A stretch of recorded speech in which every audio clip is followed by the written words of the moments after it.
اس دریا نے بہت کچھ دیکھا تھا۔ خوشیاں، جدائیاں، جنازے، شادیاں، خواب اور ٹوٹے ہوئے ارادے۔ اس دریا کے کنارے ایک ملاح رہتا تھا جس کا نام کریم تھا۔ کریم کے لیے دریا صرف پانی نہیں تھا بلکہ روزی روٹی کا ذریعہ تھا، اس کا دوست تھا، اس کا دشمن بھی اور اس کا مقدر بھی۔ کریم ملاح کا گھر مٹی کا بنا ہوا تھا، دریا سے چند قدم کے فاصلے پر۔ گھر میں بس ایک چارپائی، ایک چولہا اور ضرورت کی کچھ چیزیں تھیں۔ ایک چھوٹا سا صحن تھا اور کریم کی زندگی کا گزر بسر چل رہا تھا۔ ہر صبح کریم سب سے پہلے دریا کو دیکھتا اور پھر آخر میں اپنی کشتی کو دیکھتا۔ دریا آج بھی ویسا ہی تھا جیسا صدیوں سے بہتا چلا آ رہا تھا۔ کریم کی کشتی ایک نئی نہیں تھی بلکہ بہت پرانی تھی۔ اس کے تختوں پر وقت کی مار صاف دکھائی دیتی تھی۔ کریم خود ہی اس کی مرمت کرتا، خود ہی اسے بناتا، خود ہی جوڑتا اور خود ہی اس کے زخم بھرتا۔ لوگ کہتے تھے کہ یہ کشتی پرانی ہے، مگر کریم جواب دیتا کہ پرانی چیزیں ہی وزن سنبھال سکتی ہیں۔ کریم کو ملاح کا کام کرتے تقریباً 40 برس بیت چکے تھے۔ وہاں ہوتے ہی لوگ آنے لگتے، کوئی کھیتوں کو جاتا، کوئی شہر کو اپنے پیاروں سے ملنے۔ کریم سب کو ایک ہی سوال پوچھتا، کدھر کو جانا ہے آپ سب نے؟ اور پھر چپو پانی میں چلا دیتا۔ دھیرے دھیرے کشتی دریا میں آگے بڑھتی اور لوگ اپنی منزل کی جانب رواں دواں ہو جاتے۔ ایک روز صبح کے وقت ایک نوجوان لڑکی آئی۔ اس کی آنکھوں میں خوف تھا اور ہاتھ لرز رہے تھے۔ وہ کچھ بھی نہیں بولی، بس چپ چاپ کشتی میں بیٹھ گئی۔ کریم نے اس سے دریافت کیا، کہاں جانا ہے بہن؟ اس لڑکی نے دریا کے دوسرے کنارے کی جانب اشارہ کیا۔ کریم نے اللہ کا نام لیا، کشتی میں بیٹھ کر دریا میں چپو چلانا شروع کر دیا اور پھر دھیرے دھیرے دریا کے دوسرے کنارے کی جانب رواں دواں ہو گیا۔ دوسرے کنارے پر پہنچ کر وہ لڑکی کشتی سے اتری، کریم کو پیسے دیے اور چپ چاپ وہاں سے چلی گئی۔ کریم اسے جاتا دیکھ رہا تھا اور حیران ہو رہا تھا۔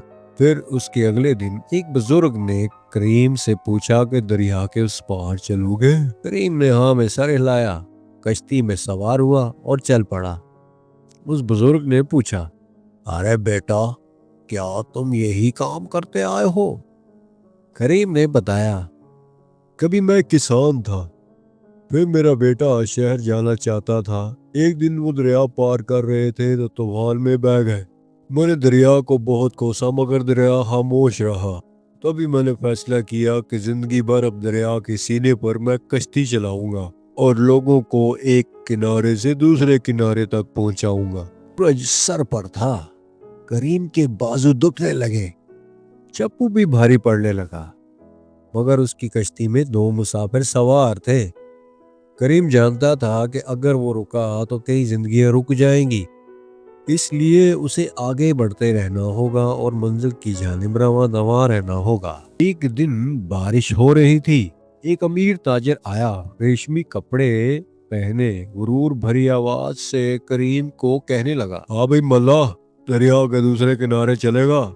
کریم نے کہا، جی ہاں، میرا روز کا کام ہے، لیکن آج بارش کا موسم ہے، اس لیے سنبھل کر جانا ہوگا۔ وہ تاجر اور کریم کشتی میں سوار ہوئے تو تاجر نے کہا، ارے جلدی چلاؤ، مجھے بہت نقصان ہو رہا ہے کاروبار میں۔ دریا کے بیچ میں لہریں کچھ تیز ہوئیں، کشتی ڈگمگائی تو کریم نے کہا، نقصان وقت کا نہیں غرور کا ہوتا ہے۔ تاجر خاموش ہو گیا اور چپ چاپ دوسرے کنارے پر اتر کر روانہ ہوا۔ دوپہر تک دریا کے کنارے رش لگ گیا۔ کسان، مزدور، تاجر، طالب علم، سب کو دریا کے اس پار جانا تھا۔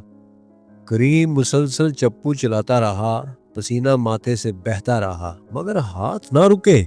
ہر مسافر اپنی کہانی تھی، مگر کریم سب کو ایک ہی طرح دریا کے پار لے جاتا تھا۔ شام سے کچھ پہلے ایک نوجوان آیا، صاف کپڑے مگر آنکھوں میں الجھن۔ وہ خاموشی سے کشتی میں بیٹھ گیا، دریا کے بیچ میں اچانک بولا، کیا کبھی کسی نے دریا میں کود کر سب کچھ ختم کیا ہے؟ کریم چونک گیا مگر نرم آواز میں بولا، دریا راستہ دکھاتا ہے، خاتمہ نہیں کرتا۔ میرا کام ہے اپنے مسافروں کو ان کی منزل تک پہنچانا۔ کشتی کنارے لگی۔ نوجوان نے کرایہ دیا اور بولا، آج آپ نے مجھے صرف دریا پار نہیں کرایا بلکہ مجھے خود سے بھی پار لے گئے ہیں۔ کریم نے سر ہلا دیا۔ دریا خاموشی سے سب سن رہا تھا۔ پھر ایک رات ہوئی، ہوا چلنے لگی، بادل زور سے گرجنے لگے۔ کریم کی کشتی میں 2 مسافر سوار تھے، وہ ڈر گئے۔ کریم کہا، فکر مت کریں، میں آپ کو دریا کے اس پار ضرور پہنچاؤں گا۔ پھر جیسے تیسے کر کے کریم نے ان مسافروں کو کنارے لگایا۔ انہوں نے اس کا شکریہ ادا کیا اور اپنی راہ لی۔ واپسی پر تیز طوفانی بارش شروع ہو گئی۔ دریا بکھر گیا اور کریم کو گھر کا راستہ ڈھونڈنے میں مشکل ہونے لگی، مگر دریا کریم کا پرانا ساتھی تھا۔ جیسے تیسے کر کے کریم اپنے گھر کے کنارے تک پہنچ ہی گیا۔ اس رات بہت طوفانی بارش ہوئی۔ اگلی صبح بارش تھم گئی، سورج نکلا، دریا خاموش تھا۔ کریم دریا کے کنارے کھڑا ہو کر اسے دیکھ رہا ہے اور مسکرا رہا ہے۔ کچھ ہی دیر میں لوگ پھر سے آنے لگتے ہیں۔ کریم آج بھی وہی ہے، کشتی بھی وہی ہے، دریا بھی وہی۔ فرق صرف اتنا ہے کہ اب دریا بھی کریم کا احترام کرتا ہے۔ تو مجھے امید ہے آپ کو یہ کہانی پسند آئی ہوگی۔ ویڈیو پسند آئے تو اس کو لائک، شیئر اور موسٹلی سبسکرائب کیجیے گا۔ ملتے ہیں نیکسٹ ویڈیو میں۔ اللہ حافظ۔